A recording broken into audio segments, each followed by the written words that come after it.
18 ఏళ్ల విరాట్ కోహ్లీ కల ఎట్టకేలకు నెరవేరింది. బెంగళూరు టీంతో అతనికున్న అనుబంధం ఇన్నేళ్లు కప్ను గెలుచుకునేలా చేసింది. ఐపీఎల్లో మొదటిసారి టైటిల్ విన్నర్గా నిలిచింది ఆర్సీబీ. ఇది విరాట్ కోహ్లీ మూమెంట్. ఈ విజయం అతనికే సొంతం.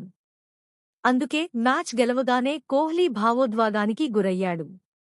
కన్నీరు పెట్టుకున్నాడు. నేలమీద పడి మరీ ఏడ్చాడు.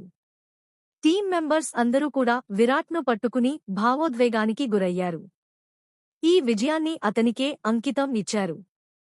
మ్యాచ్ అనంతరం మాట్లాడిన విరాట్ ఈరోజు చిన్న పిల్లాడిలా పడుకుంటాను అని చెప్పాడు. తాను ఉన్నది బెంగళూరు కోసమే. ఎప్పటికీ ఇదే టీంతో ఆడతానని గర్వంగా చెప్పాడు.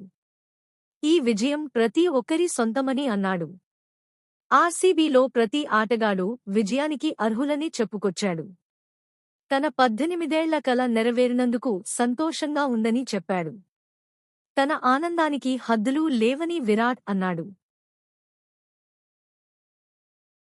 మరిన్ని లేటెస్ట్ అప్డేట్స్ కోసం లైక్ చేయండి, షేర్ చేయండి మరియు మా ఛానల్ని సబ్స్క్రైబ్ చేయండి. థాంక్యూ.